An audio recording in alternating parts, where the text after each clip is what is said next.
Thank you for this interesting presentations. I have just one question, because normally if we are going to the use case reporting, not the pure observation is required, but an assessment, compliance with a certain standard, failure of a certain standard, compliance with a regulation, etc., which normally needs the evaluation of the observations. How is this dealt in your data model?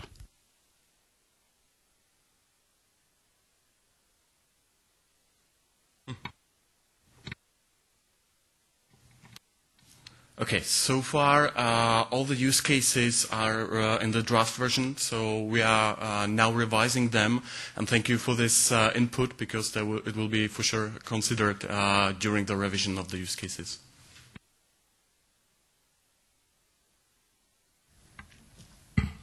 Well, this was actually the question I was hoping for. Seriously. Now, when last week we had also a meeting in DG Environment where we met with several directorates looking at issues on streamlining and reporting. And one of the issues, which is clear, as you say, the information, I would call it information more than data, which is being reported, especially to the Commission, in some cases to the EA, are aggregates, are assessments, are exceedances at one moment in time. The typical type of information that would be used to evaluate whether or not a piece of law is properly implemented. Do we actually need to store this information and data, which is the result of a calculation and aggregation, into an inspired data model? I would say not necessarily, because those assessments, these values, these parameters, they will change. Tomorrow we all agree that we need another parameter for this particular assessment. They will be stored. They are part of the reporting obligation at a certain moment in time. But what is absolutely crucial is that the underlying data, which goes into the assessment parameter, is part of our infrastructure. Because this is also the type of data that you actually use when you are implementing a management system, an information system at the local, regional, transboundary level. This is where the real potential of Inspire is being released, so to say.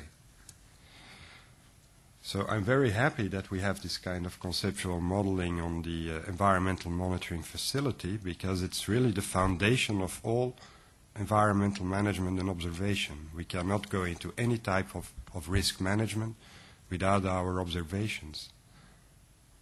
So I hope this has now been made crystal clear through the model that indeed, as we received some reactions from a number of member states on how these values actually should be linked to the infrastructure, that it's clear that the values which are already in your infrastructure, if I think of the emissions under EPRTR at the level of facilities, they are already maintained somewhere.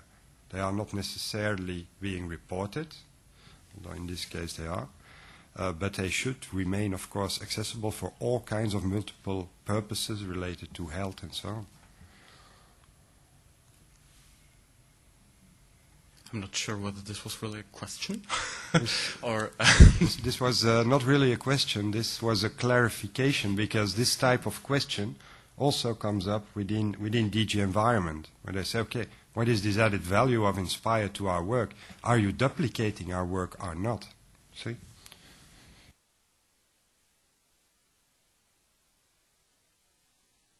Let's have a reaction first, and then we go to Sweden. Thanks. Probably a short reply. In an ideal world, I would agree to your point. But first of all, before a data is used in an assessment, it really goes through seven. Altoparlanti, per favore chiamare il 5661.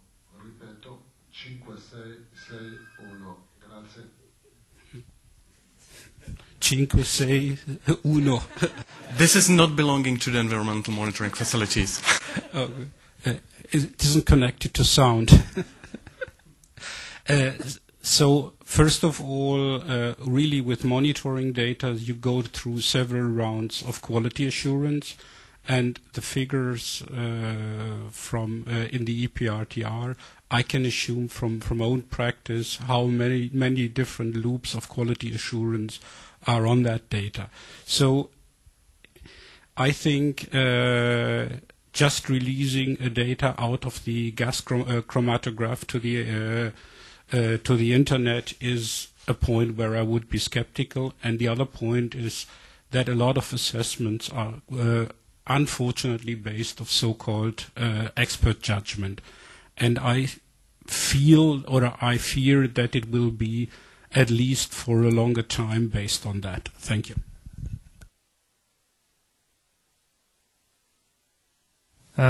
Maybe just a very quick reply to that. I think, as we've seen in the previous presentation, we really try not to duplicate the reporting flows and so on. So if there is a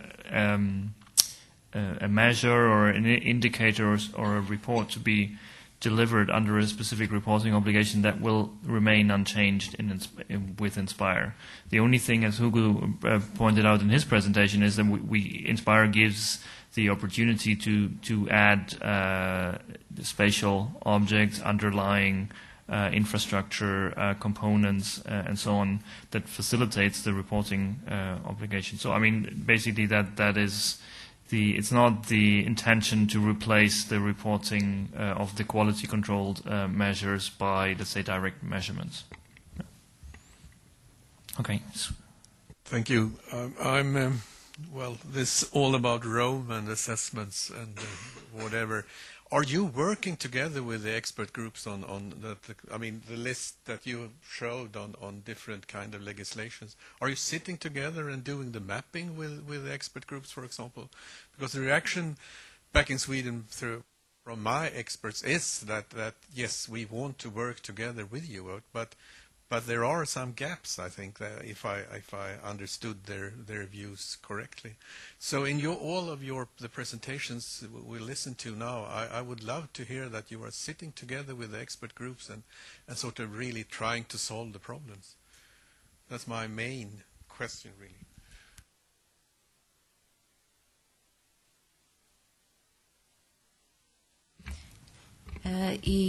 Yes and no, let's say. Yes, because in the thematic working groups, we have experts that are also sitting on those thematic groups for several legislation. And, of course, they are there to bring in the group, in the Inspire group, the expertise, what is and the requirements from those groups. We also sit with those groups occasionally, and we'll see in a slide later on, we have contacts with some of those groups, like the WISE Technical Group, DIKE, WISE Informatic, and you help me, Stefan? But okay, doesn't matter. And with other groups, so whenever there is a relevant meeting where Inspire is invited to explain what we are doing and how to relate, it also happens. It also happens that we sit together whenever there is a necessity to discuss in detail a specific issue which is dealt by this technical group, like it happens already in the next one, and it's keep happening. Of course, it happens in the sense I explain now. It does mean that we sit together with the thematic groups whenever they are defining the reporting what is necessary and in details all those issues. This is something else. But from time to time, we are closer. Maybe to add to that, I think it's simply not feasible to go into all the reporting groups and discuss the nitty-gritty details, let's say. As Wanda said, we have had some collaborations with a number of groups. The flood group is another one, and you will see examples of that in the next presentations. I wanted to come back to one of the figures that Wanda had in her presentation at the end, where you had the workflow of how things can work. And the last figure actually showed that when this mapping is then done when a new reporting obligation is updated to make the link to Inspire, which does, of course, not exist in many cases yet. There may be cases where the reporting groups have some suggestions on how to improve and add things to the core of Inspire in order to facilitate this mapping. And that's an important part where there is a feedback from the reporting community to Inspire saying we would need to this change in the model or this addition to the model in order to be able to make the mapping more easy or more straightforward. And that's where we need the feedback from the reporting community to maintain and to update the Inspire data models based on the implementation. And that is something that will need to happen over the next few years when we're keeping to build Rome.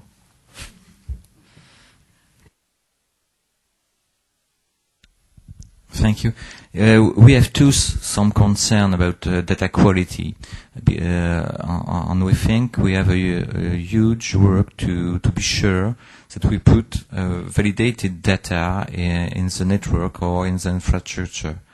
And so we saw that in one document of the EEA for the next management board, they saw that we have a risk to get data from society, from GNO, from anyone, mixed with state members' data and formal data, validated data for reporting, and it's a risk to don't have a sort of quality assessment for data which will come in our infrastructure. So maybe only station approved by the state members should be considered in Inspire. So far, the model, as I have mentioned, is really the generic one. So for that reason, the data quality issues are not within the scope of the environmental monitoring facilities, but are up to the really specific domains, the thematic other themes. But correct me if I'm wrong, but there is some discussion within the group on whether to add some quality requirements for the observation part. I'm not sure. Yes, the discussion is ongoing, but so far it seems that really no data quality issues. Or please, Kadi, if you can update me whether it is not true. But as far as I know. I mean, the problem is there that it's so different across various thematic areas. And you have, for example, in air quality, you have very explicitly how must the data collection be done, what is the verification, validation, all of this. If we define too much of this in the generic EF model, then we're going to start influencing the thematic things. And this is why we said this is up to the thematic areas. And I mean, we've also stated that actually the data itself is closely linked with the reporting. And therefore, if the reporting says we need this, that should then come from that thematic area. I'm afraid we're again mixing up a few issues here. Inspire is not about reporting. Inspire is not about having only validated or quality controlled data online. It's basically what is in the report, which is validated and controlled and used afterwards for policy evaluation and assessments. Inspire is about all the data that goes in underneath. Inspire is not giving the worldwide access to all this data necessarily. That's quite clear. There are all the different levels of service, plus the metadata regulation basically requires to document the quality and the status of the data which is available in the spatial data infrastructure. So we should not mix up Inspire as a kind of a super reporting system where everybody can have access to the validated data. This is part of the reporting domain, validation, and so on. Quality needs to be documented of the data in Inspire and is then used for all these validation and assessment purposes. Sorry, Hugo, I beg to differ. First of all, we are talking about the interface and the role of Inspire within the reporting process in future. And we are talking here about environmental monitoring facilities which play an important role in different domains of environmental monitoring and reporting, as they are providing access to the underlying information on environmental status and on compliance with environmental requirements. And my question and the point really goes to that point, how one should integrate the assessment area with these models for the monitoring stations.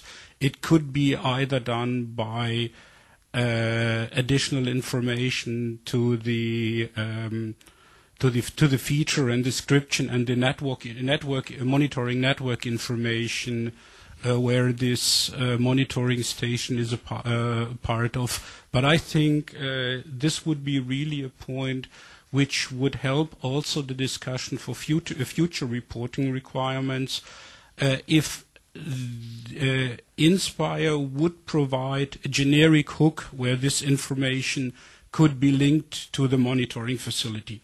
For example, in water management, one or several monitoring facilities give information on the status of water bodies.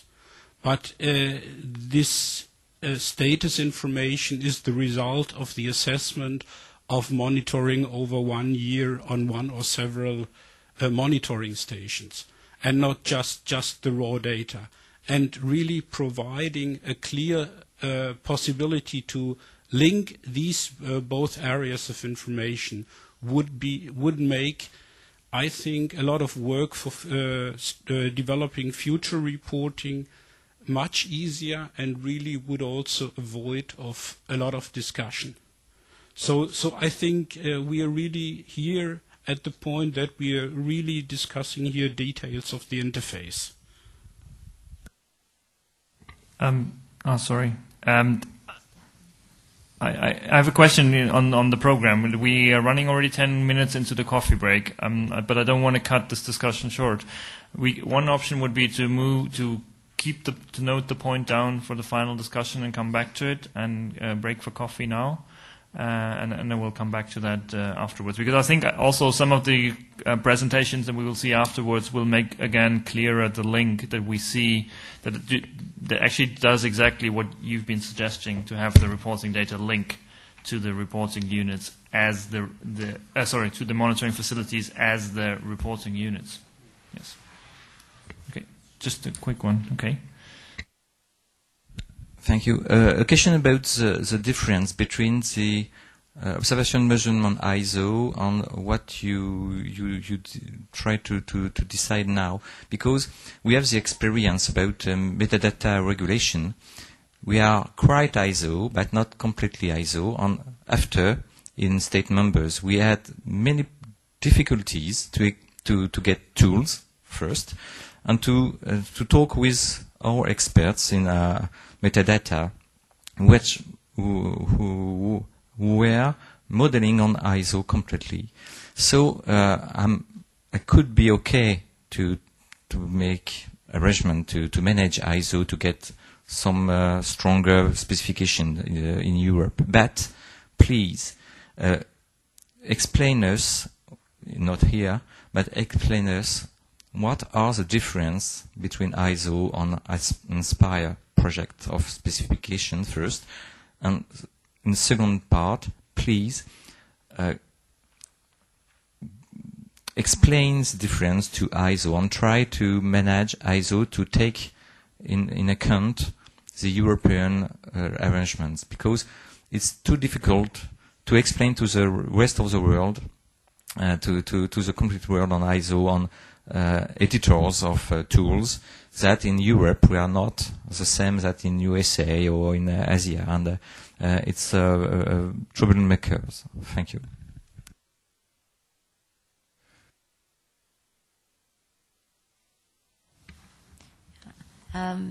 I think this is a good point to discuss in the afternoon, in particular after listening to the presentation of observation and measurements and the example of air quality, because it also may explain why we don't use ISO as a whole. It's not enough in some cases, and in the other cases it's too complex, and it's out of the scope of such a team, which needs to do something different, as this case of observations and measurements